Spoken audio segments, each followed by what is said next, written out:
Up next, the WHL show with Gabriel Neumann. Welcome back to the WHL show. My name is Gabe Neumann, and I am super excited to be here again. Coming back from last week. Obviously, we are into the winter break now, so there's going to be no WHL games this week. Everybody's gone back home to their family with the holidays coming up, Christmas this weekend, which is also super exciting. So hope you guys are gearing up for the holiday season and the Christmas day, which is going to be on Sunday. So we are obviously going to be jumping in like we have done in the past. We're going to just cover the games and also the points and such from last week. And then next week, because we won't really have that much to cover, I will be bringing on a Winterhawks player. I'm not going to announce who it is just yet, but you should definitely stay tuned because it's going to be a fun interview and I'm excited to do it. I'm excited to talk to him and excited to show you guys a side of him and get to know him.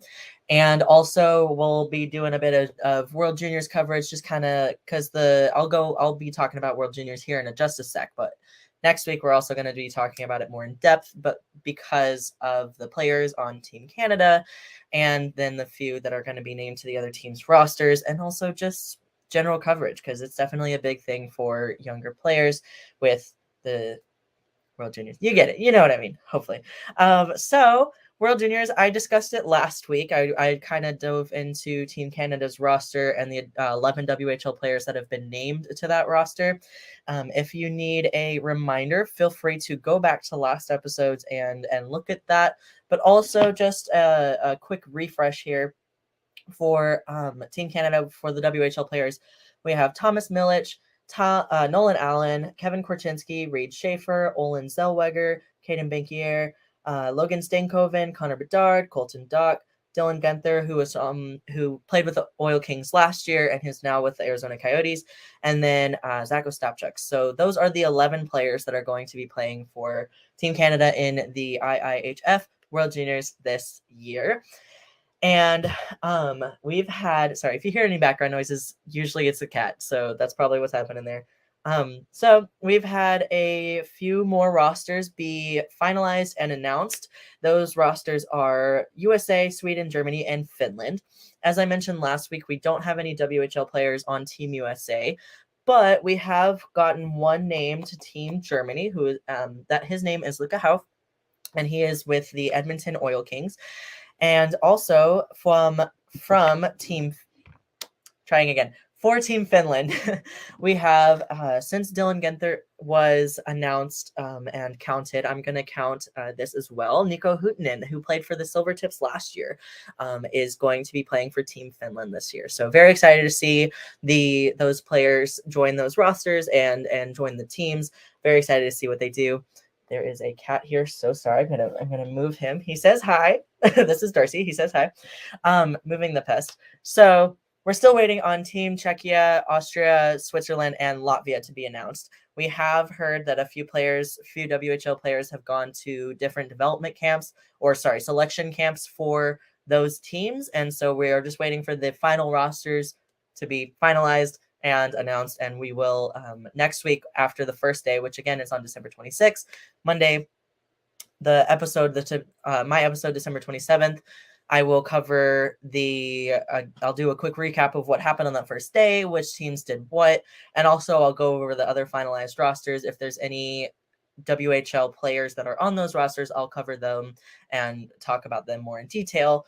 And yeah, so that's going to be next week's episode. And also just expect a little bit more World Juniors coverage from me, just because with WHL, with this Christmas break, there's obviously not a lot going on.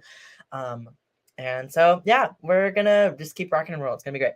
Now, going into the coverage of last week, what's been going on in the WHL league-wide, we have Player of the Week and also Goaltender of the Week.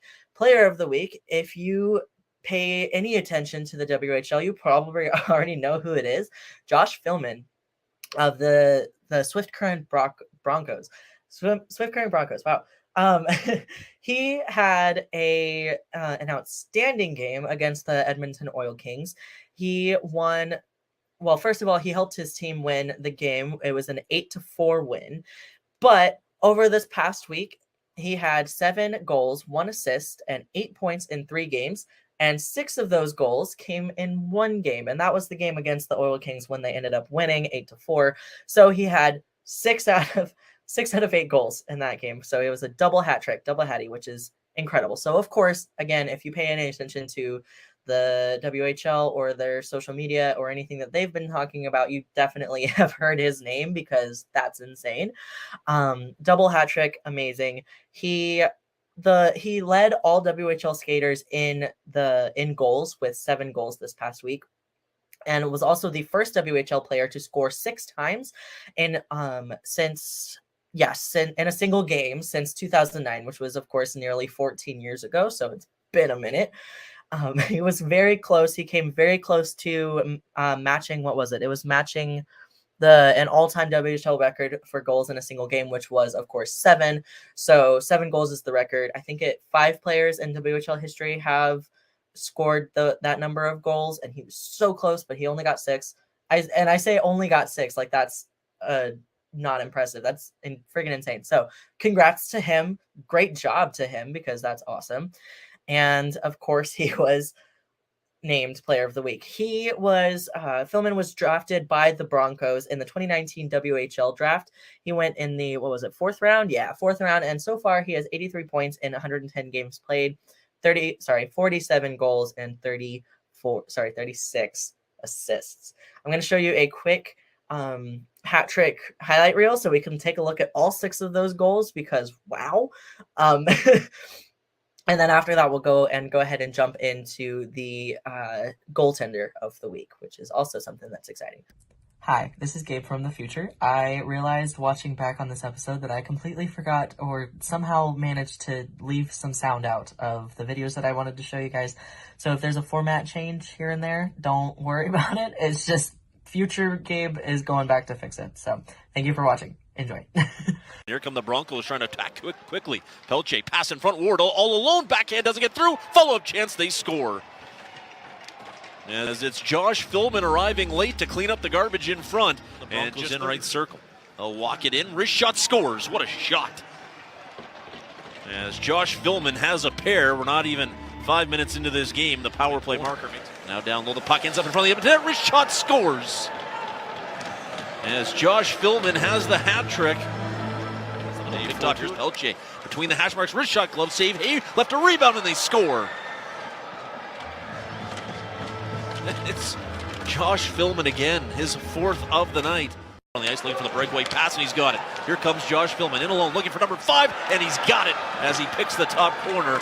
It is 6-2 for 4 on the power play tonight. Here's a centering pass. One-timer scores. Are you kidding me? It's Josh Philman, a double hat trick, his 6th of the hockey game. So obviously that is just incredible and amazing. So, and also I just love seeing like just the huge grin on his face after each goal that he scored. It's just so good. I don't think I mentioned it before I showed that video. He was selected by the New Jersey Devils in the 6th round of the 2022 NHL draft, which was of course the draft from this past summer. So congrats to him again for earning Player of the Week. That is just awesome and a really good accomplishment. Now we're going to cover the goaltender of the week, which is Scott Ratzlaff from the Seattle Thunderbirds. He played 3 games and had a 1.00 goals against average and a .963 save percentage. He held a 3.000 record over the last week. He stopped 22 out of 23 shots against the Prince George Cougars and an 8-1 win, and then 34 out of 35 shots against the Everett Silvertips, which was a 5-1 win. He currently leads WHL goaltenders in save percentage, but we'll talk more about that we'll talk more about that later. In December, he had the whole month of December, he had a 5.001 record, and he shut out the Spokane Chiefs on December 6th. So that was his one shutout there. He was selected by the Thunderbirds in the 2nd round of the 2020 WHL draft. He right now is a B-rated prospect by NHL Central Scouting for the 2023 NHL draft, which means that he's projected to go likely 2nd, 3rd round of the draft. So it's definitely a goaltender and player just to keep an eye on in that draft. Make sure he's in your heads as you're watching, because definitely going to go far. Right now, he has a career 29-4-1-1 record, a 2.33 GAA, goals against average, and a .912 save percentage, and 3 shutouts in 39 games played, which is, of course, a great start to his career, and definitely just very telling about how the rest of his career in the WHL is going to go, just only going up. I actually interviewed Scott Ratzlaff on the 3rd episode of this show. So if you're a new viewer, then that's really cool, because you may not have seen my interview with him. He was wonderful to talk to, and just a really cool guy. And I felt really like it was, of course, baby me. I say baby as if like I'm not only 2 months older than I was then, but it was like about 2 to 3 months ago. And so of course, it was the 3rd episode, so I was just getting started and didn't really have any idea of what I was doing, but he made it super easy. And yeah, I'm going to stop rambling, but long story short, praises to him, because he's a great guy off the ice, and on the ice, he's also really good. I'm actually going to show you a quick clip from that interview, just because I thought it was really cool, and he's great. So I'm going to show you a quick clip, and then we're going to go ahead and show you a quick, just a couple minutes, not a couple minutes, probably just a couple seconds of a highlight reel for him. What has your mindset been going into the 2022-23 season? I think just, gaining confidence. Coming in at 16, it was, fortunate enough to kind of get my feet under me playing in the WHL. And now this year you can kind of take what you've learned from being in the league for a year and, just move on and build off from there. So yeah, quick, literally just like a couple seconds there. But he has a good mindset, and definitely has been paying off, and he's really great. Also, of course, cringing at my older self, and like that hair and everything, but it's fine. Super great. Thank you for reminiscing with me on a couple months ago. Okay, so instead of showing the highlights from the Hlinka Gretzky Cup, I had linked the wrong video. So we're just going to go ahead and show you the other video that I had, which was the highlights from the game against the Everett Silvertips, where he won with the team 5-1. So we're going to show that instead, and it's going to be great, and it's definitely, fun to watch.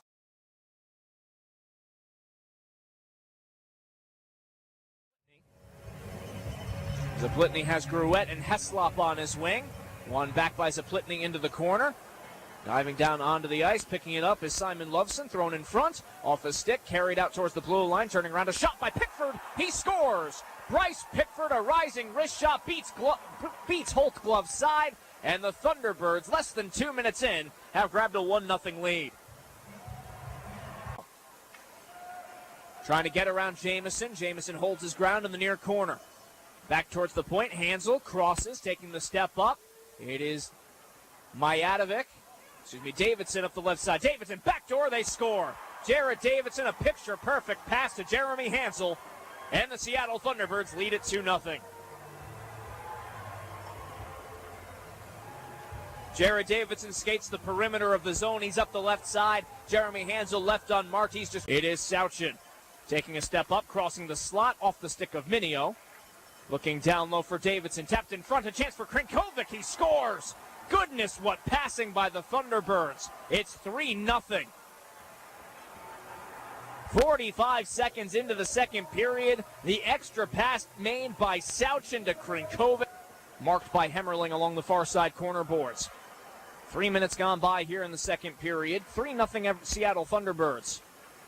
Krinkovic dishes in front. Sauchin, a shot. He scores. It is Krinkovic to Sauchin. A reversal of the first goal of the period. And 3:14 gone by in the second. The Thunderbirds lead 4-0. The initial shot attempt by Sauchin was blocked. Minio along the boards. It is Hemmerling holding on at the near point. Sends to Hofer in the corner. Out to Sutter, high slot. Sutter to Roost, far circle. Back to Sutter. Long shot, tipped in front. They score! It's number 100 for Jackson Berezowski. A power play goal, and the tips are on the board. On the 100 goal list. A play in front for Zaplitny is shoved wide. It is Jared Davidson up the left side. Davidson dropping for Siona. Pushed in front of the crease. Siona squares to the net. A kick saved by Holt. A rebound, they score. It's Lucas Siona sticking with the play. It's 5-1 Seattle, 7 minutes in to the third period. So as you can tell, fun game. And obviously, because of the goals being focused on, so we couldn't really see a lot of saves from Ratzlaff. But again, he made 34 out of 35 saves that game, which helped the Thunderbirds stay up 5-1. So great job, him. Also, I bet you heard Kyle Kunkovic's name a bunch in that video. He's another player that I interviewed, and that was pretty recent. So feel free to check that out as well if you want. He was another player that was really awesome to talk to. Now, going into just a quick before I go into the next segment of the points leaders of the league, we have the official of the week and then of the month announced. So, of course, WHL Player of the Week was going to be Josh Philman. Goalie of the week was Scott Ratzlaff, but the WHL Player of the Month is Connor Bedard of the Regina Pats. Goaltender of the Month is going to be Harrison Minigan from the Lethbridge Hurricanes. WHL Rookie of the Month is going to be Samuel Honzek from the Vancouver Giants. And then also the Canada West WHL Grad of the Month is going to be Carl Tedeshuk, who played for the Moose Jaw Warriors last year, and he was a goaltender for them. Now, going into points leaders, we have I kept a list of who they were last week, and also just going to compare them to this week. We don't have that many changes, not surprisingly. So even with Bedard and a couple others being or I think it was just Bedard on this list that made it to the World Juniors for Team Canada. Even with him gone, he of course still holds the lead for points, goals, and assists. So right now, Connor Bedard is first in goals with 27 points. And then right behind him in second place is going to be Kai Uchaz, who had 22 before and has 23 now. He's from Red Deer.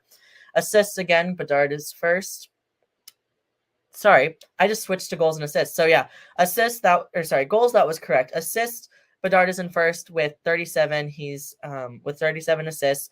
Last week, Stanislav Svozil was 32. He was number 2 with 32. And now it is Andrew Crystal of the Kelowna Rockets with 34. Now in points total, it was the same. Connor Bedard was first, and then Andrew Crystal was second. Connor Bedard has 64. Last week, Crystal had 47, and then this week he has 55. So even with Bedard gone, Crystal's points are definitely creeping up there, but Bedard is still in first.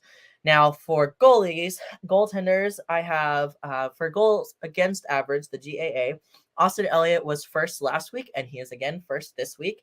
He's a goaltender for the Saskatoon Blades. Last week, his goals against average was a 1.61, and this week it is a 1.86. So it's gone up, but it's still really good. The second place.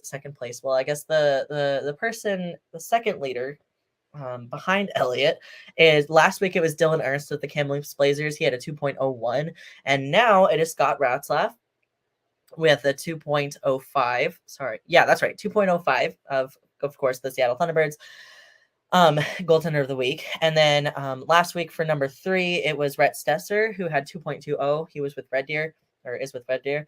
Now it's Dylan Ernst, who was the second place from last week, and he has a 2.18 goals against average. So pretty good, really good. Save percentage. This is what what I mentioned earlier when I was talking about Scott Ratzlaff and earning goaltender of the week. Austin Elliott was last week. He had a 0.936 and before, and now it is Scott Ratzlaff in first with a 0.927. And now Dylan Ernst was the one in second place last week with a 0.932. This week it is Austin Elliott. He just moved down one with 0.926. Harrison Minigan, who was the WHL goaltender of the month, he had a 0.922 and he was a number 3 before. Now it's Dylan Ernst, who was a number 2 before and has a 0.925. So in order, just super simple, one for save percentage, Ratzlaff, Elliott, then Ernst, and goals against average, it was Elliott, Ratzlaff, and Ernst. So, of course, 3 very talented goaltenders that we absolutely should keep an eye on because they're amazing. And I'm very, obviously, of course, next week when we go over stuff that's happened, we're not going to have these points to really go over.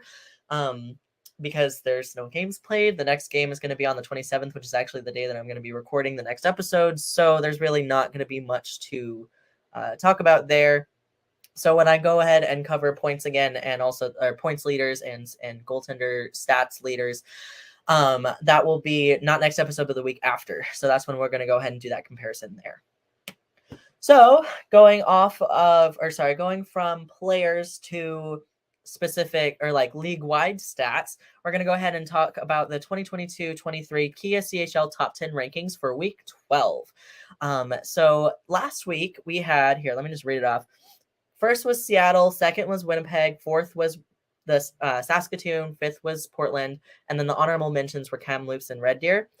This week, it is almost the exact same. So the Seattle Thunderbirds are in first yet again with their record right now is going to be 23-4-1-1. The Winnipeg Ice are again in second. They have 26-4-0-0. Saskatoon Blades are in fourth with 24-5-0-0. Portland Winterhawks are in fifth. They have 23-4-2-1. And then honorable mention is going to be the Kamloops Blazers with 18-6-3-2. So the only difference there is that the Red Deer Rebels are not. Was it Red Deer? Yeah, it was Red Deer. So the only difference there is that the Red Deer Rebels aren't the honorable mention this week. But I don't know. We'll see. Again, obviously not next week because we don't have any games played. But week after that, we'll see any updates there, and that's going to be definitely something that, because I like looking at that, seeing who's in the lead for such. So right now, the Thunderbirds are in number 1, and they added 3 more wins to their win column. They have an unbeaten in regulation streak in 9 games, which is really good. And then, yeah, so that's freaking awesome. Now we also, just like looking over at the teams, like I said, they had a unbeaten regulation streak in 9 games. They had a pair of wins over Everett, the latter coming from Saturday on the road, which I actually just talked about and showed you the highlights of when they won 5-1. And then also, I'm just going to read to you what the website, or what the WHL rankings announcement officially said for the Winnipeg Ice. They downed rival Brandon Wheat Kings 4-3 in overtime with an overage left wing Odin Peterson playing the hero in the extra frame, pocketing his second on the night.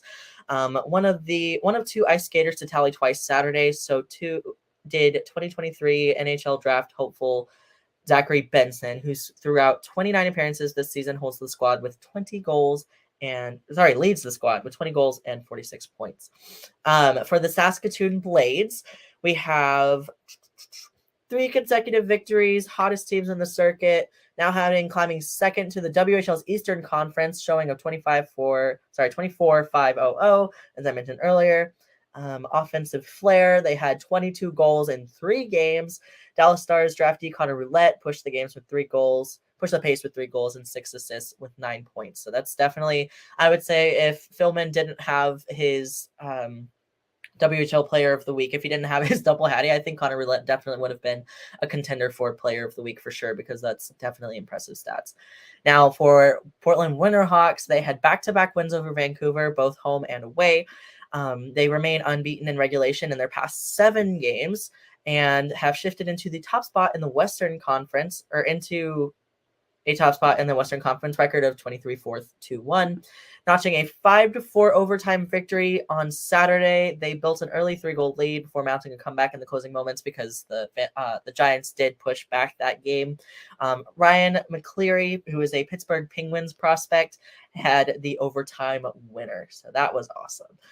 And now the Kamloops Blazers, who were the honorable mention for this week, they had a pair of road wins in Prince George, both of them coming up in overtime, so they were both pretty close games. They are winners of 4 straight games and continue to earn national consideration. Leading the way for the Blazers was Toronto Maple Leafs prospect Fraser Minton, who scored in both games and included, and in the first one, he was the first overtime winner. So that's awesome.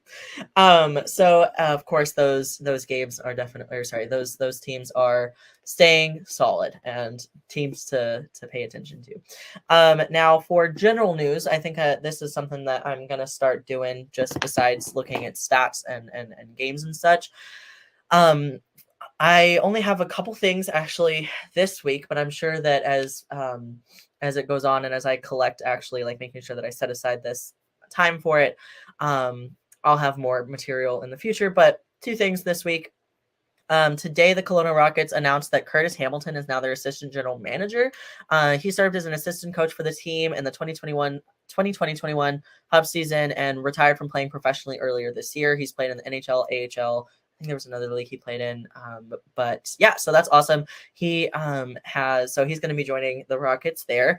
And then my second thing is the Winnipeg Ice issued a statement on December 17th regarding arena disputes, I think. And I'm just going to read it to you because hopefully maybe it'll make more sense to you than it does me.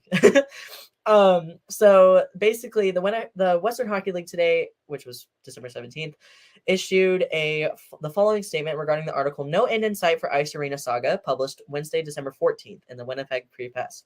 Reports of the WHL issuing a fine against the Winnipeg Ice and its ownership group are false and inaccurate. Winnipeg Ice have assembled a highly competitive team this season, and the WHL continues to work with the Ice regarding a solution to the club's long-term plans for a suitable facility in Winnipeg.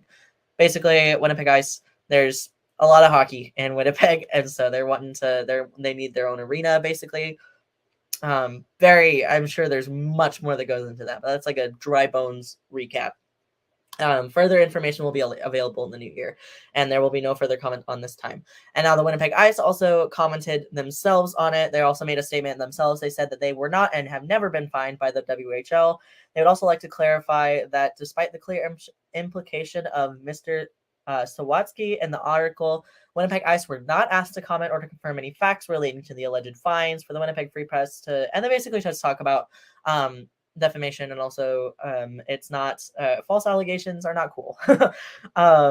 And also just fact checking. So that's fun, and it was definitely interesting to look at, and something that I am excited to see what happens, and to see what that further information in the new year is going to be. So as that develops, I will do my best to get you guys the best information that I can.